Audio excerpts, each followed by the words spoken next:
Financial accounting എന്നുള്ള ആ ഒരു ത്രെഡ് ഞാൻ പറഞ്ഞത് that is applicable to any course. Financial accounting പഠിക്കാതെ കോസ്റ്റ് ആൻഡ് മാനേജ്മെൻറ്റ് അക്കൗണ്ടിങ്ങോ ഫൈനാൻഷ്യൽ മാനേജ്മെൻറ്റോ പഠിക്കാൻ പറ്റില്ല. ഹ്യൂമാനിറ്റീസ് നിന്ന് കൊമേഴ്സിലേക്ക് വന്നവരുണ്ട്, സയൻസിൽ നിന്ന് കൊമേഴ്സിലേക്ക് വന്നവരുണ്ട്, ഒരുപാട് സ്റ്റുഡൻസ് ഉണ്ട്.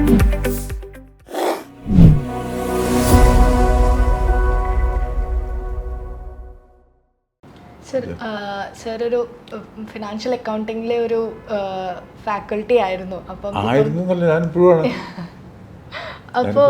അങ്ങനെ ഇരിക്കുമ്പോൾ ബിസിനസ് അനാറ്റമി എന്നൊരു കൺസെപ്റ്റ് പറഞ്ഞല്ലോ, അതിൽ ഫിനാൻഷ്യൽ അക്കൗണ്ടിങ്ങിന് എന്തൊക്കെയാണ് സിഗ്നിഫിക്കൻസ് ആയിട്ടുള്ളത്? ഞാൻ ഒരു 40-42 വർഷമായിട്ട് ഫൈനാൻഷ്യൽ അക്കൗണ്ടിങ് പഠിപ്പിച്ചുകൊണ്ടിരിക്കുന്നതാണ്. ഫൈനാൻഷ്യൽ അക്കൗണ്ടിങ് പഠിച്ചാൽ അതിലൊരു ഫ്ലെയർ ആൻഡ് ഫ്ലേവർ ഉണ്ടെങ്കിൽ തീർച്ചയായിട്ടും ഈ കോഴ്സിൽ ഏത് കോഴ്സ് വേണമെങ്കിൽ എടുക്കാൻ പറ്റും, provided you work hard. Means you must have an ambition.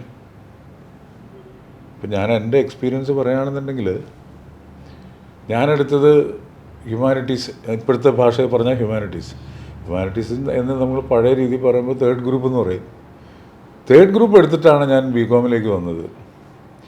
എനിക്ക് ആദ്യം ഡെബിറ്റും ക്രെഡിറ്റും എന്നൊന്നും പറഞ്ഞു കഴിഞ്ഞാൽ വലിയ ക്ലിയറായിട്ടൊന്നും മനസ്സിലായി. പക്ഷേ എനിക്ക് ഒരു കറക്റ്റ് ടൈമിൽ എനിക്കൊരു സീനിയറിൻ്റെ ഒരു ചെറിയൊരു സപ്പോർട്ട് കിട്ടി.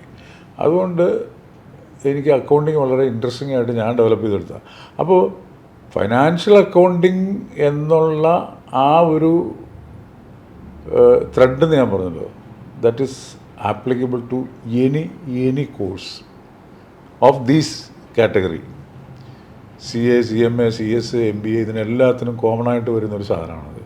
കാരണം അതിൽ നിന്നുള്ള ഓഫ് ഷൂട്ടാണ് ബാക്കിയുള്ള സംഭവങ്ങൾ. ഇപ്പോൾ ഫൈനാൻഷ്യൽ അക്കൗണ്ടിങ് പഠിക്കാതെ കോസ്റ്റ് ആൻഡ് മാനേജ്മെൻറ്റ് അക്കൗണ്ടിങ്ങോ ഫൈനാൻഷ്യൽ മാനേജ്മെൻറ്റോ പഠിക്കാൻ പറ്റില്ല.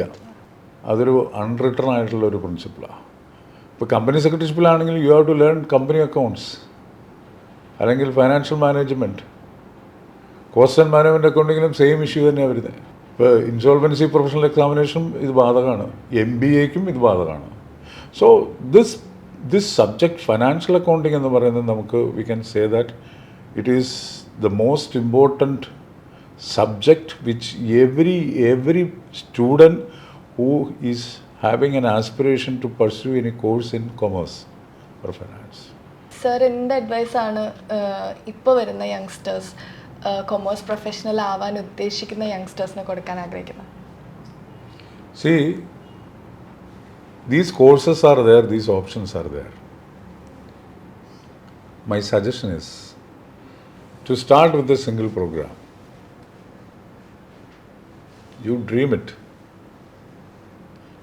The dream, when you dream it, you must identify which course, what is your priority, then you intensify the dream.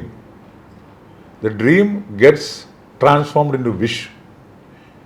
The wish has to be intensified further. The wish becomes desire. Again intensify. The desire becomes obsession. ഊണിലും ഉറക്കത്തിലും ഈ ചിന്ത വരിക, ഊണിലും ഉറക്കത്തിലും ഈ ഒരു ചിന്ത വരിക എന്ന് പറഞ്ഞാൽ that is possible. Nothing can prevent you. പിന്നെ നിങ്ങൾ ചെയ്യേണ്ടത് what we have to do is you have to have that manifestation. ഞാൻ ഈ പരീക്ഷ ക്ലിയർ ചെയ്യുന്നത് ഞാൻ ചെയ്തിട്ടുള്ള കാര്യം അത് I can proudly say. If you are able to do that kind of a manifestation of your goal with the right kind of attitude, that is very important. You should not compromise with your goal. ആ goal setting clear ആയിരിക്കണം. Goal സെറ്റിങ്ങിൽ clear എന്ന് പറഞ്ഞാൽ clarity of ഗോളാണ് ഉദ്ദേശിക്കുന്നത്. Clarity of goal എന്ന് ഉദ്ദേശിക്കുന്നത് നിങ്ങൾ എന്നാണ് ഈ പരീക്ഷ എഴുതിയെടുക്കാൻ പോകുന്നത് എന്നുള്ള ആ ഒരു അവബോധം എപ്പോഴും നിങ്ങളുടെ ഉള്ളിലുണ്ടായിരിക്കണം. കുറച്ചല്ല നല്ല രീതിയിൽ വർക്ക് ചെയ്ത് കഴിഞ്ഞാൽ തീർച്ചയായിട്ടും ആർക്ക് വേണമെങ്കിലും. എനിക്ക് ഒരുപാട് I have come across with lot of students. Humanities നിന്ന് കൊമേഴ്സിലേക്ക് വന്നവരുണ്ട്,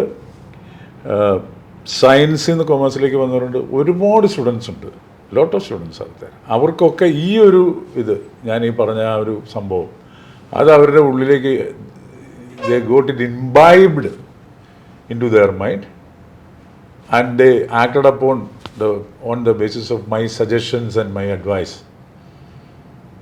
I have students who passed out with all India rank.